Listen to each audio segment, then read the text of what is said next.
अपने ही लोगों के बागी हो जाने से सत्ता सुख गंवाने वाली शिवसेना अभी संभली भी नहीं थी कि एक और बड़े झटके ने शिवसेना की कमर तोड़ दी है। रविवार 31 जुलाई को करीब 6.5 घंटे की पूछताछ के बाद ईडी ने शिवसेना के कद्दावर नेता और ठाकरे परिवार के सबसे करीबी संजय राउत को गिरफ्तार कर लिया। राउत शाम 5:30 बजे ईडी दफ्तर पहुंचे थे और रात 12 बजे उन्हें गिरफ्तार कर लिया गया। पात्रा चौल घोटाले मामले में हुई इस कार्रवाई के दौरान बड़ी संख्या में शिव सैनिक राउत के समर्थन में ईडी के खिलाफ नारेबाजी करते रहे। उससे पहले खुद संजय राउत ने भी ट्वीट कर कहा कि मैं मर जाऊंगा लेकिन शिवसेना नहीं छोड़ूंगा और न ही आत्मसमर्पण करूंगा। 1 जुलाई को राउत ईडी के समक्ष पेश हुए थे और अपनी स्टेटमेंट रिकॉर्ड करवाई थी, लेकिन उसके बाद 20 जुलाई और 27 जुलाई को मिले समन पर उन्होंने संसद सत्र का हवाला देते हुए 7 अगस्त को पेश होने की बात कही थी, लेकिन ईडी ने सीधा उनके घर पहुंचकर अपनी कार्रवाई शुरू कर दी। इस कार्रवाई का विरोध करते हुए शिवसेना प्रमुख उद्धव ठाकरे ने इसे शिवसेना को तोड़ने के लिए बीजेपी की साजिश बताया। साजिश राजनीतिक तो हो सकती है, लेकिन कार्रवाई ईडी की है, लिहाजा ये समझना आपके लिए जरूरी है कि एजेंसी की ये कार्रवाई क्यों हुई है। आपको पॉइंट दर पॉइंट बताते हैं कि पात्रा चौल घोटाला आखिर है क्या। मामला शुरू होता है साल 2007 से।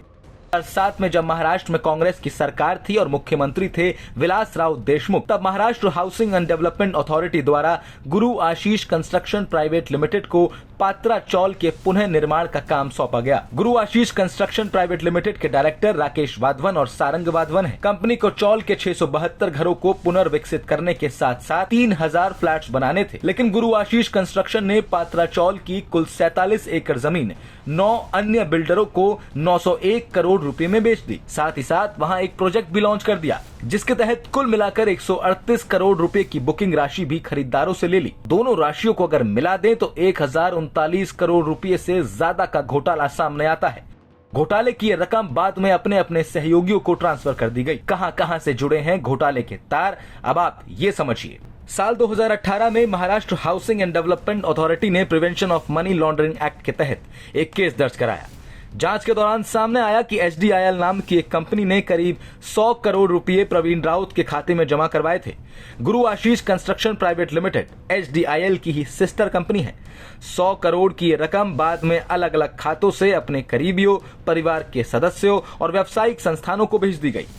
साल 2010 में प्रवीण राउत की पत्नी ने संजय राउत की पत्नी वर्षा राउत के खाते में 83 लाख रुपए ट्रांसफर किए थे। जांच में यह भी सामने आया कि वर्षा राउत ने इन पैसों से दादर में एक फ्लैट खरीदा। लाखों का यह ट्रांसफर तब सामने आया जब PMC बैंक घोटाले की जांच कर रही एजेंसी को जांच के दौरान इस ट्रांजैक्शन का पता पड़ा। प्रवीण राउत पर घोटाले के तहत जांच चल रही है।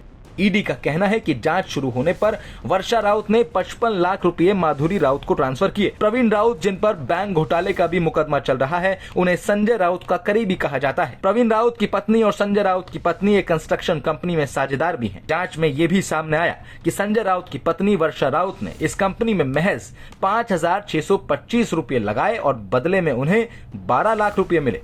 पैसों के हेरफेर की ये लंबी कड़ी है जिसका खुलासा अब ईडी की जांच में ही होगा। संजय राउत ने किसी भी घोटाले में शामिल होने से इनकार किया है। उन्होंने दिवंगत बाला साहेब ठाकरे की कसम तक खाई है। फिलहाल संजय राउत का इस पूरे घोटाला कनेक्शन से कितना वास्ता है, कितना उनका पाक होने का दावा ठीक है, इसकी जांच ईडी कर रही है। ब्यूरो रिपोर्ट, न्यूज़ तक।